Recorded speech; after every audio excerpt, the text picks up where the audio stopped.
safe here. Okay. Yeah? Dude, just give me my fucking money. Motherfuckers.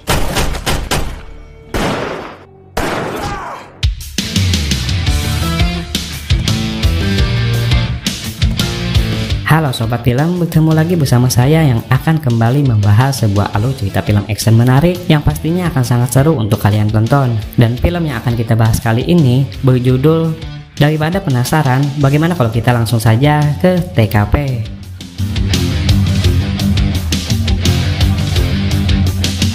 Di awal film, kita ditampilkan dengan seorang gangster dari New Jersey bernama Harlan Dograt yang sedang duduk di mobilnya bersama seorang wanita pada sebuah teater drive-in. Terlihat dia sedang minum dan marah pada wanita itu karena hanya menertawakan sesuatu yang bodoh yang dia katakan, dan kemudian memutuskan untuk berbuat kasar pada wanita itu. Seorang pria datang untuk memeriksa wanita tersebut hingga mulai bersitegang dengan Harlan. Namun Harlan keluar dari mobil dan mulai memukuli pria tersebut dengan begitu brutal dengan mengabaikan teriakan dari istri pria tersebut.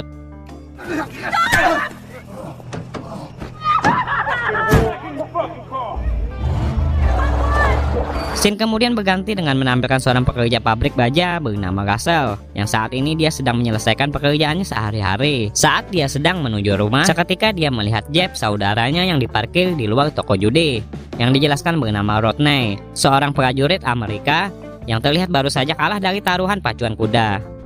The fucking rain. Right there on TV too. Russell yang nampak kecewa langsung bertanya-tanya dari mana adiknya tersebut mendapatkan uang untuk berjudi, dan Rodney mengungkapkan bahwa dia telah meminjam $1.500 dari John Petty, seorang pemilik bar kaya yang memberinya tip taruhan yang tidak membuahkan hasil itu. Russell menegur adiknya itu karena menurutnya tidak akan bisa bertanggung jawab, namun adiknya berjanji untuk membereskan semuanya.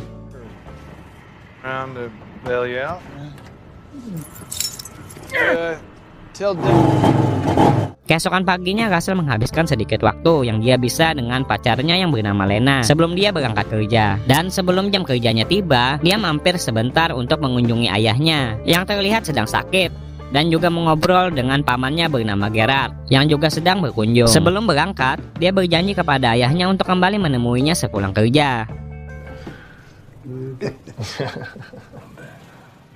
See you, Russ.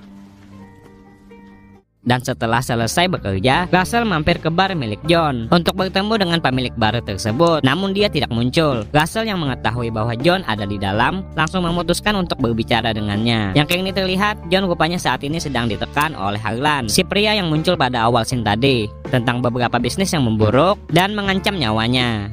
Jadi Russell yang tak sengaja mendengar kemudian dengan sengaja menyela pertemuan tersebut. Harlan yang jengkel sebelum pergi kemudian mengingatkan Russell untuk bersikap sopan terhadap perbincangan seseorang.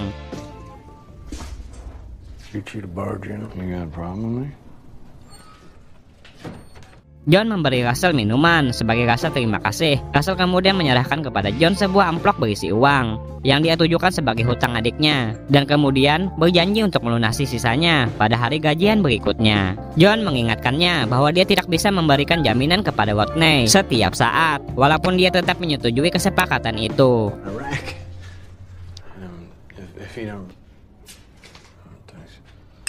Setelah itu, Russell yang sedang dalam perjalanan pulang tiba-tiba dikejutkan oleh sebuah mobil yang mundur pada jalurnya hingga menyebabkan sebuah kecelakaan yang begitu mematikan.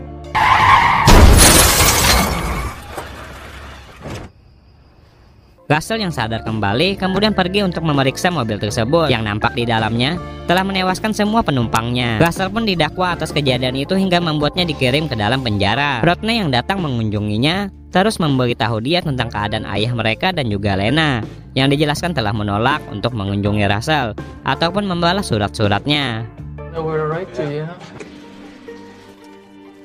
Saat ini karena sifatnya yang pendiam, Russell pun mendapat serangan oleh beberapa tahanan hingga terpaksa membuatnya harus melawan orang-orang itu sampai penjaga menyelamatkannya.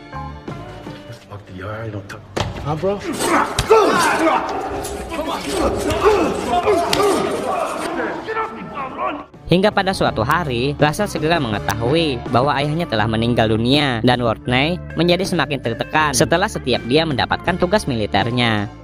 Russell mencoba bertahan tetapi akhirnya menangis karena merasa tidak mampu berbuat apa-apa. Dia mengingatkan Rodney bahwa dia mencintainya, hingga keduanya pun mulai berpelukan. Love you too, man.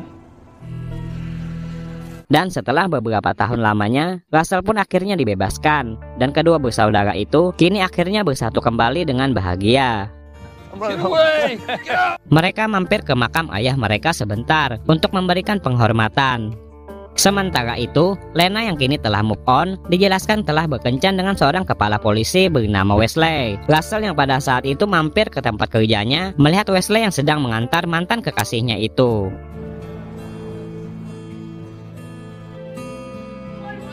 Singkat cerita, pada suatu hari, kita diperlihatkan dengan Rodney yang ikut berpartisipasi dalam sebuah klub pertarungan bawah tanah dengan John yang berada di sana untuk mengawasi pertandingan tersebut. Rencananya, Rodney akan melakukan sandiwara kekalahan untuk melunasi hutangnya. Namun, karena ejekan lawan-lawannya, Rodney pun kehilangan kesabaran dan mulai menghajar pria tersebut.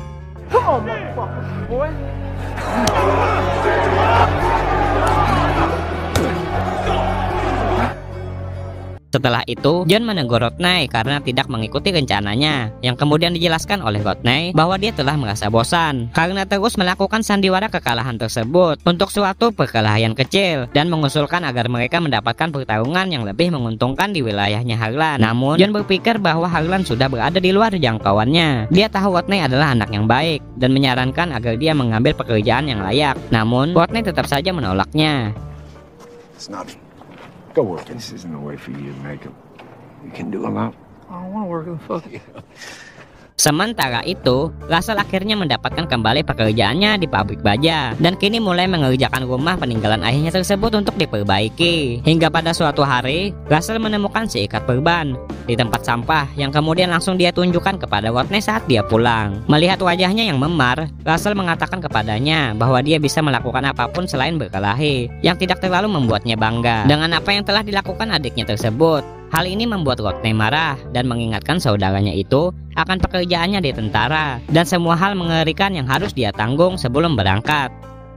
Come work at the mill. Oh, man. Living? Legs under this arm? Dude, I have to clean it up.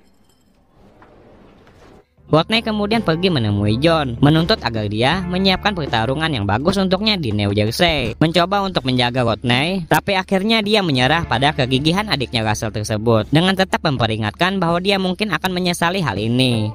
Come on, please. I'm sorry. Calm up. Please calm. Fuck with these inbred. Fucking around. Pada suatu hari, terlihat Russell kembali pergi menemui Lena di tempat kerjanya. Mereka berjalan-jalan dan ngobrol sebentar, sebelum pada akhirnya dia mengungkapkan betapa dia merindukannya dan menginginkannya, dengan menginginkan agar hubungan mereka bisa kembali lagi. Namun Lena mengejutkannya dengan berita kehamilannya, hingga membuat Russell dengan kesedihannya hanya bisa mengucapkan kata selamat kepadanya. Dan kemudian Lena meminta maaf, sebelum pada akhirnya mereka berpisah sambil menangis. It is. You're gonna be held. Russell kemudian pergi untuk mengunjungi tempat kecelakaannya dan meninggalkan bunga di jalan itu. Hingga tak lama kemudian, Paman Gerard datang untuk mengunjungi Russell, dan keduanya pun pergi ke makam ayahnya untuk meninggalkan bunga.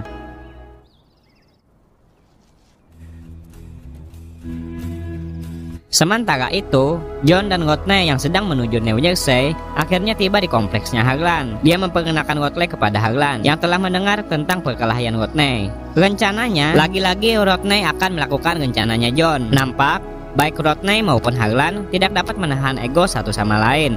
Namun John membuat Rodney mundur dan menyetujui rencana tersebut. I'm angry. Where you go? Just checking his reflex.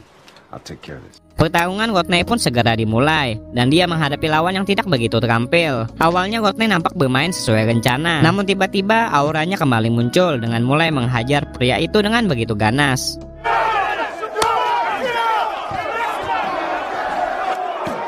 John yang menyadari segera pergi ke sisi ring, hingga pada akhirnya dia berhasil menghubungi Rodney untuk mengingatkannya tentang rencananya. Tak ada pilihan, Rodney pun kemudian membiarkan lawannya tersebut untuk menjatuhkannya. Namun pria itu malah mulai memukuli wajahnya hingga memaksa John untuk datang menyelamatkannya.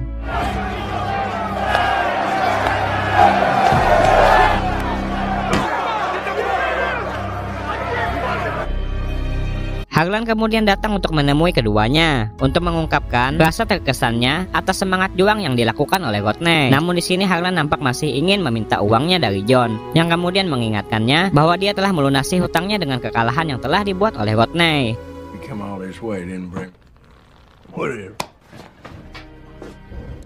John dan Rodney kemudian segera menuju untuk kembali ke rumah mereka.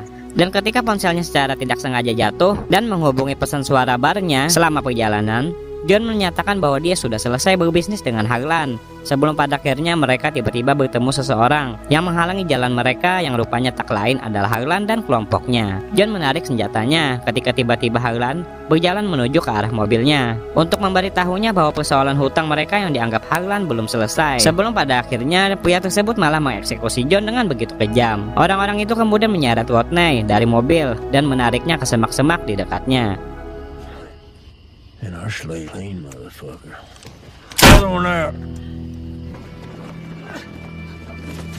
Sementara itu, Russell yang telah kembali ke rumah setelah seharian berburu bersama pamannya dan kemudian melihat sebuah catatan yang ditinggalkan oleh Rodney yang berisi tentang permintaan maaf atas pertengkaran yang telah mereka lakukan sebelumnya dan berjanji akan bekerja dengannya pada sebuah pabrik logam setelah pertarungan terakhirnya. Di waktu yang sama, Harlan menyuruh anak buahnya untuk menahan Rodney, memberitahunya bahwa dia seharusnya menemaninya dengan lebih baik.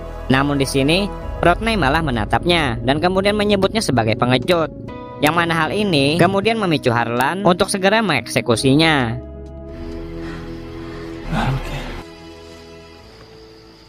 Beberapa hari kemudian Wesley mampir untuk berbicara dengan Russell. Dia berpikir Wesley ada di sini untuk membicarakan Lena. Namun ternyata kedatangannya adalah untuk menyampaikan berita hilangnya Rodney dan memutar pesan suara agar dia mendengarnya. Wesley menjelaskan bahwa polisi mengetahui keberadaan Harlan, namun tidak dapat memperoleh informasi apapun dari komunitasnya. Wesley juga mengeluh tentang masalah yuridiksinya. Tetapi Russell berpikir polisi seperti menolak ingin melakukan tugasnya. Kedua pria tersebut terlibat pertengkaran, di mana Russell menyatakan dengan jelas bahwa dia memiliki masalah dengan Wesley. Namun polisi tersebut menjelaskan bahwa bukan salahnya mengapa Lena sampai meninggalkannya. Meskipun demikian, Wesley tetap akan berjanji untuk tetap menangani kasus ini untuk mendapatkan jawaban. Kedua pria itu kemudian saling menatap sebelum Wesley akhirnya pergi bersama pamannya. Afraid to go into it. I said I'll handle it. He was into was Had to leave his woman alone, cause Di luar, Russell meminta alamat Harlan kepada bartender, mengabaikan peringatannya untuk membiarkan polisi menangani kasus ini. Russell mengetahui hutang John kepada Harlan dari perkelahian ilegal di New Jersey dan meyakini bahwa Rodney mungkin pergi ke sana untuk melakukan pertarungan. Namun bartender tersebut tidak mengetahui alamat Harlan, tetapi menjelaskan bahwa Harlan telah menjalankan bisnis narkoboy di wilayah New Jersey. I didn't realize it was this up there to fight. Oh, I think he did. Authorities deal with it. Russell dan pamannya kemudian melakukan perjalanan jauh ke New Jersey dan mulai bertanya-tanya sampai mereka diarahkan ke sebuah bar di kota. Russell bertemu dengan beberapa anak muda yang sedang nongkrong di bar dan memulai percakapan dengan mereka tentang sebuah mobil yang mereka gunakan. Hingga pada akhirnya Russell mencoba membeli beberapa obat-obatan kepada mereka. Orang-orang itu awalnya mengira bahwa Russell adalah polisi, tetapi Russell meyakinkan mereka bahwa dia hanya menginginkan sesuatu. Who's the old man in the truck? Whatever you got, you know. Wow. You know he's up at the house. Oh, yeah.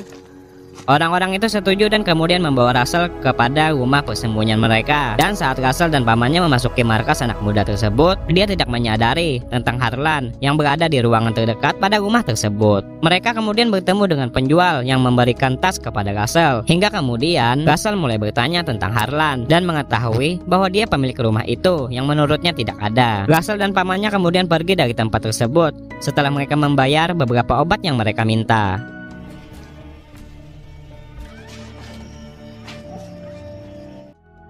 Keduanya kembali ke mobil mereka. Yang tak lama setelah itu, nampak seorang polisi yang tiba-tiba berhenti di depan mereka. Polisi itu mengenal Russell, yang mengungkapkan bahwa Wesley memperingatkannya tentang kemungkinan kedatangan mereka. Polisi itu memperingatkan mereka bahwa anak buah Harlan bisa saja akan menghabisi mereka jika mereka tahu alasan sebenarnya mereka berada di sini, dan kemudian menawarkan untuk mengawal mereka untuk kembali ke negara bagian, alih-alih untuk menangkap keberadaan mereka.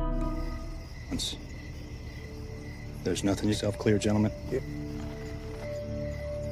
Russell diganggu oleh kenangan akan saudaranya dan janji yang dia buat untuk menjaganya tetap aman, hingga kemudian bertekad untuk membalaskan dendamnya.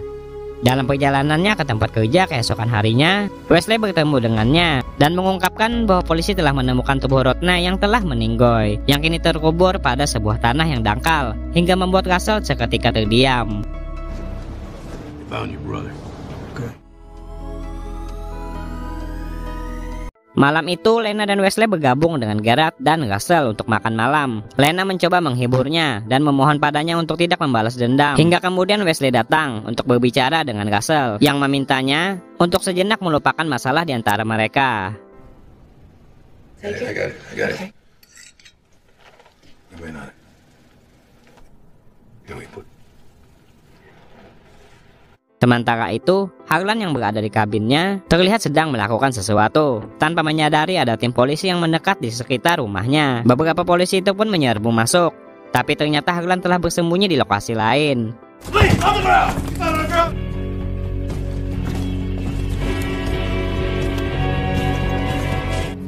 I was expecting that.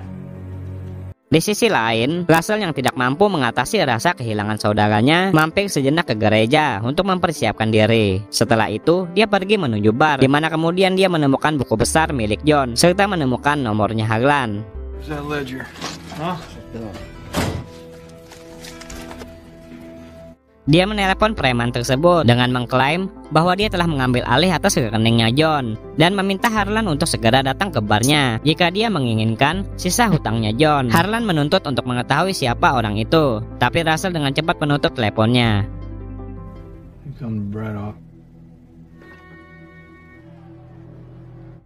Russell yang bersiap kemudian tidur di mobilnya sampai dia melihat Harlan yang telah tiba dengan sebuah van dan kemudian masuk ke dalam bar. Russell kemudian memuat senapannya dan segera menuju ke bar. Namun sebelum itu, dia terlebih dahulu memutuskan untuk membuat mobilnya Harlan menjadi mogok agar pria tersebut tak bisa kabur.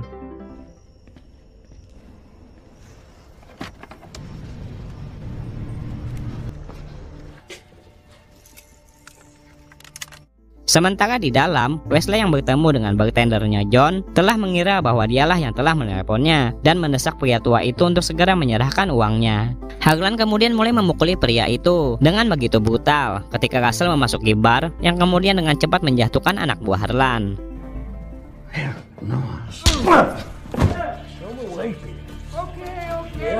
Dan saat dia mendekati ruang belakang, Harlan melihatnya dan melepaskan tembakan sambil mengeksekusi sang bartender. Sebelum dia melarikan diri dari ruangan, Russell dengan cepat langsung mengejar Harlan dan melihatnya berlari melintasi lapangan, hingga kemudian pengejaran itu pun berlanjut sampai matahari mulai terbit.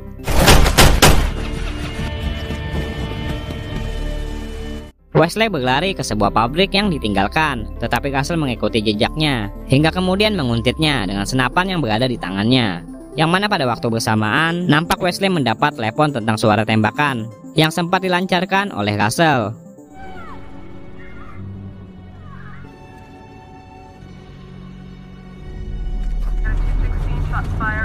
Russell berhasil memotong jalan Harlan dan kemudian menjatuhkannya. Harlan mencoba menyerangnya dan keduanya pun kini mulai berjuang.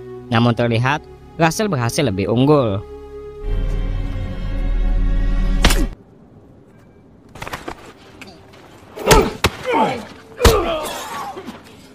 You know who I am? Harlan mengangkat tangannya untuk melawan, tapi Russell dengan cepat menembak kakinya dan kemudian memaksanya untuk berdiri dan menyuruhnya lari. Namun Russell menembaknya lagi dari belakang hingga kemudian kembali menjatuhkannya.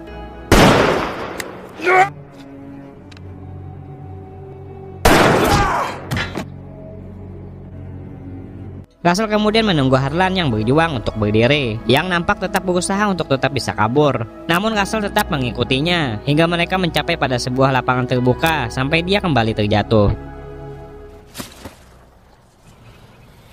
Russell memperkenalkan dirinya sebagai saudara laki-laki Rodney, dan Harlan akhirnya mengerti bahwa Rodney ternyata memanglah anak yang tangguh sama seperti Russell. Harlan kemudian kembali berjuang untuk berdiri agar bisa mulai berjalan pergi, yang pada saat itu terlihat Wesley yang telah tiba di sekitar mereka yang langsung mencoba untuk membujuk Russell untuk berhenti melakukan aksinya.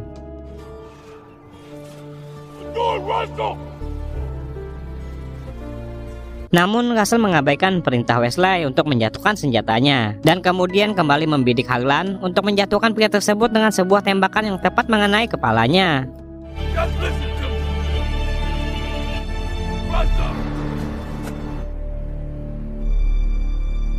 Setelah berhasil membalaskan dendam adiknya, kita diperlihatkan kondisi Russell yang sedang duduk sendirian. Dijelaskan, Wesley telah bersedia mengatur semuanya agar dia dapat menghindari hukuman penjara. Film pun akhirnya selesai, benar-benar ending yang begitu mengagumkan.